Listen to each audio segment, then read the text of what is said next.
Well, good afternoon, everybody. I'm Martha McCallum, and obviously the breaking story right now, President Trump lashing out just a short time ago at the Supreme Court, calling the tariff decision deeply disappointing and totally defective, in his words. The court struck down the tariffs that he imposed on other countries as part of the emergency powers law.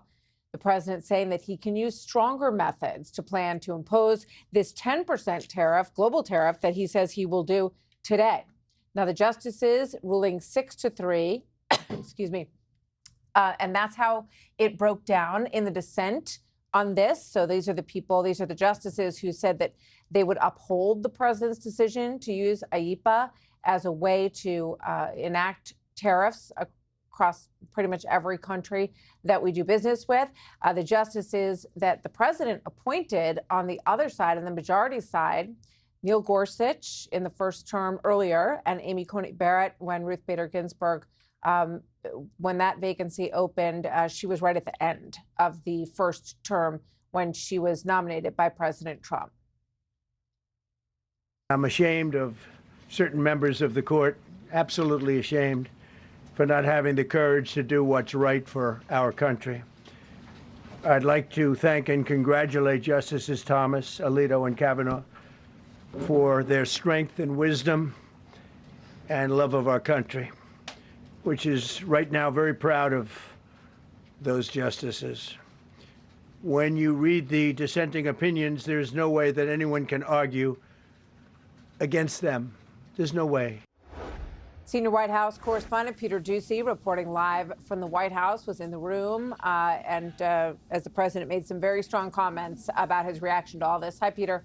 Yes, Martha, now President Trump says he could care less if the 6 justices that voted against the tariffs show up to his State of the Union on Tuesday, as is tradition. And he's trying now to turn this Supreme Court ruling against the tariff policy into a win by saying that it gives his team a chance now to look at some different parts of trade law to try to make sure that the United States is not getting ripped off by other countries. I can destroy the trade. I can destroy the country. I'm even allowed to impose a foreign country destroying embargo. I can embargo. I can do anything I want, but I can't charge $1.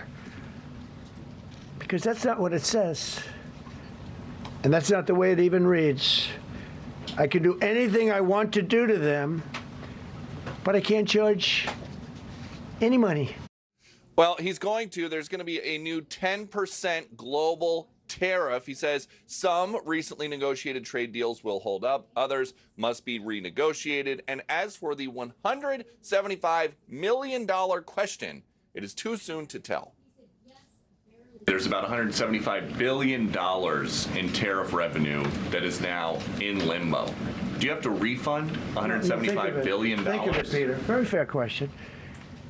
They take months and months to write an opinion, and they don't even discuss that point. Wouldn't you think they would have put one sentence in there saying that keep the money or don't keep the money, right?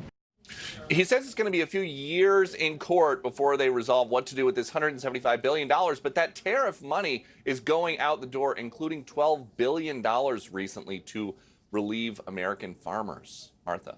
Peter, thank you very much. So joining me now, Fox Business anchor David Asman, along with E.J. Antoni, chief economist at the Heritage Foundation. Great to have both of you with us. David, just your reaction to what the president had to say there. Let's start there. Oh, okay.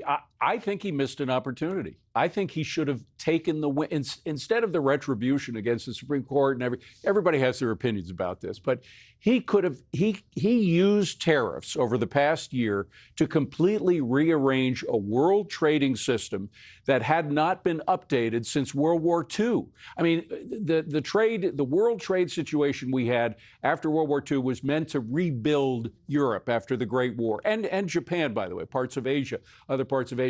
It needed to be updated since it worked fine in the 40s and 50s and maybe even into the 60s, but it was way overdue for a rearrangement. He used tariffs to rearrange that world trading system and I think almost as important, if not more important, to rearrange our dependence on China.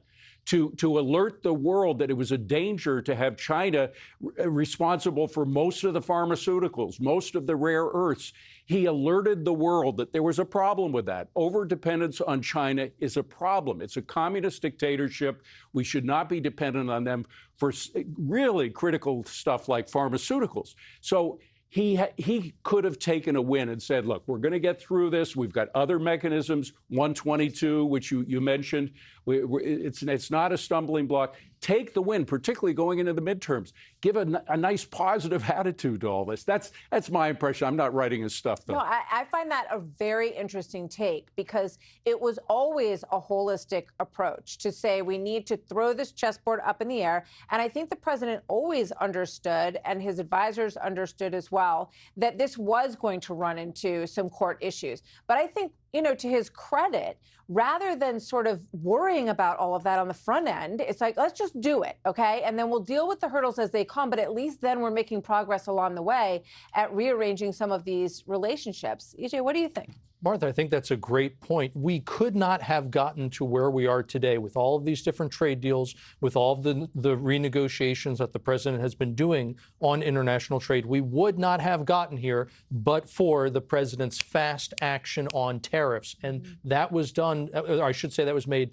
possible in large part because of the speed he was able to use with IEEPA. Now, obviously, there's half a dozen other authorities that Congress has delegated to the president by which he can implement tariffs. So the tariffs are not going away. People need to understand that. And some of them are actually incredibly powerful, like Section 338 of the Tariff Act of 1930. That's virtually a blank check for the president. So again, tariffs are not going away, but I think it's going to take longer for the president. There are more procedural steps he has to go through in order to use those different authorities as compared to IEEPA. So he doesn't have quite as much flexibility. He doesn't have quite as much speed, but I think in the long run, this doesn't really change anything. This 122 and this 10% tariff that they're talking about implementing right away, and David, you pointed out before we started that it has never actually been enacted, right. But it's almost like an economic war powers act, because it says, you can do this for 150 days, and then we're going to start to evaluate it, but you can do it under executive orders for 150 days to impose these tariffs. I just have a gut feeling, I could be totally wrong, that these are never going to be repaid, these issues. They're going to be renegotiated. Do you see this, these billions of dollars going through some mechanism where they're going to be repaid to companies? Well, you already have companies chomping at the bit. Sure. I mean, there's a group of 800 small businesses that put out a warning that they're going to, each one of them are going to be trying to claw back. Of course, who paid for the tariffs? I mean, was it you when you were buying Christmas presents from China? Was it the companies that imported them? Everybody could put a claim on that $200 billion roundabout. So that's going to be a mess. Justice Kavanaugh spoke to that point, called it a mess, and it is a mess. That's one of the main things about it. But again, look at what he has done with tariffs over the past. I'm not a big tariff fan, but because of his use of tariffs, he has changed the world trading order in a way that not only benefits the United States, but that benefits all the countries that deal with China and the countries that are problematic. Great analysis, guys. Thank you very much. Good to see you both, as always. So our breaking coverage continues with Ari Fleischer, Patrick Murphy, Congresswoman Luna, and Clay Travis on maybe my favorite story of the day when we come right back. I've been waiting for this decision so long. They could have made this decision a long time ago. Not complex. They're wrong on it. It's a ridiculous decision.